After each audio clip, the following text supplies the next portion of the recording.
Hey man, I just want to respond to your video because I feel like you made a lot of interesting comments and claims. I'm trying to think off the top of my head. You made a few comments about Sony Move and Natal. I'm not sure how it's pronounced exactly either. I mean, we really can't make any judgments on how it's going to be once we see it. I certainly won't make any judgments on it until I actually have it in my hands, until I actually experience what it's like to get in front of the screen and go like this in a first-person shooter, or what it's like to use a knockoff Wiimote or what have you. You talk about how the majority of gamers today enjoy or buy up nothing but sequels because that's simply because they like the idea of a safety net. They like the idea of, I purchased the previous installment, and if I purchase the next installment, I can always fall on that safety net that I'm going to have a good time playing the game. And there's absolutely nothing wrong with that. I mean, if you're spending $60, you'd like to know that your $60 is going to go to a gaming experience which you're going to have a lot of fun playing. And that's exactly what video games are for fun. You make comments about how Call of Duty is like the Madden of first-person shooters, and I agree. But you can't blame it. I mean, Activision is making a fortune on the Call of Duty series. Enough people are going to buy it that they have to make a sequel. Is it a bad thing that they sell well? I mean, that's for each individual to decide. I personally I'm completely neutral about it. I mean, I enjoy both games. I don't own any Madden games, and I only own Call of Duty 2.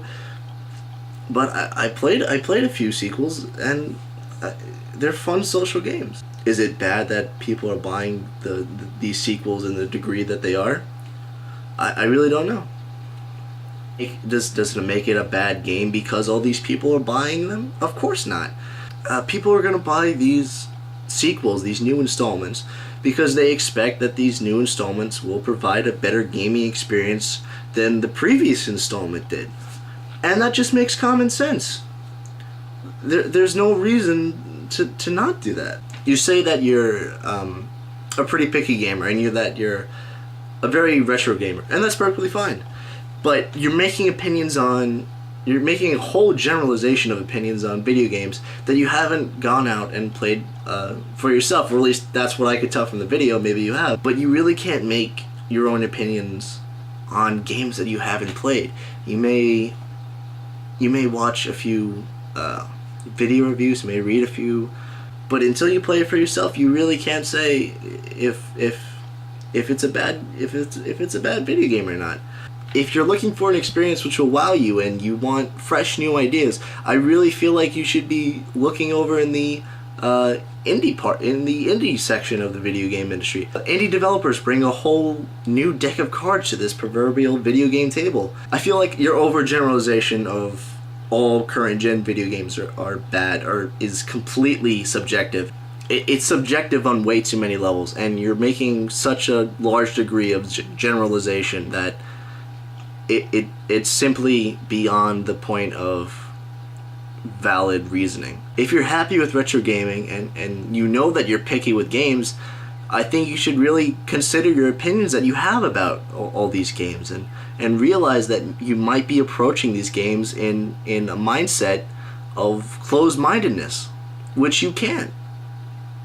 You really need to play these games with an idea of, hopefully this will provide a gaming satisfaction that I've received from past games, and compare it to those. And honestly, if you play these current gen video games and you don't get the same degree of satisfaction that you've gotten out of these retro games that you enjoy, then that's you. I mean, you said yourself you're a picky gamer, and that's perfectly fine.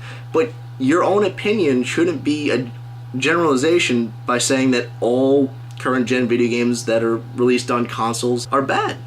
You really can't. Oh, and you wanted someone to explain to you why people buy shitty new installments of video games.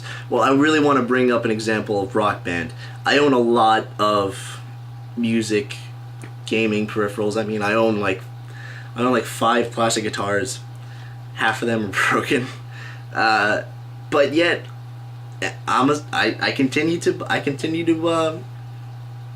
buy these games. Does that make me a bad person that I continue to buy, that I'm looking forward to Rock Band 3?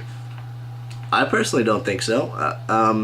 I mean, even tonight, my friends came over, and we all were deciding, hey, we haven't played Rock Band 2 in a while. Let's boot up Rock Band 2, and we played Rock Band 2. We had a great time. I made investments in my music peripherals. I made investments in downloading songs from the music store in Rock Band, and I'm happy with it. I'm excited about Rock Band 3. And I was excited when Beatles Rock Band came out. And to be honest, I haven't been disappointed in any game that Harmonix has come out with. I'm even excited about DJ Hero 2. I mean, I know it's basically a rehash, but the soundtrack in DJ Hero 1 was great, and there's only room for improvement, which I think is why a lot of gamers buy these new games. There's really no reason against it.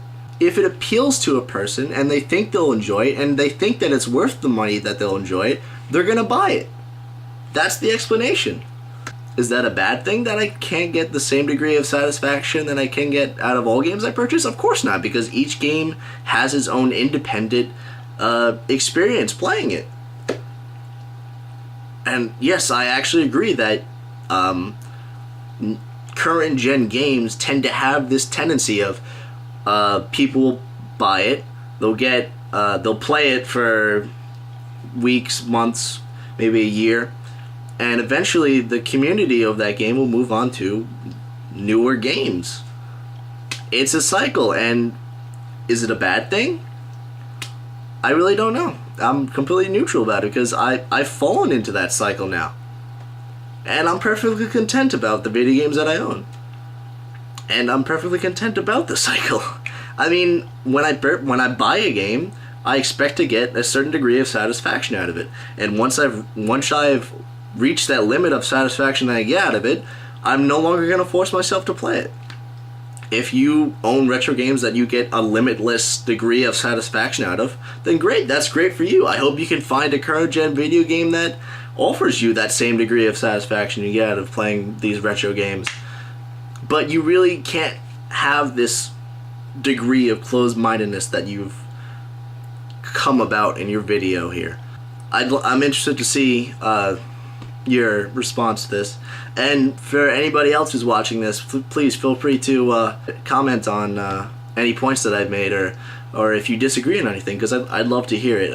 I've honestly given my real honest opinion here, and I'd love to hear if you agree or disagree with anything, so let me know. Thank you.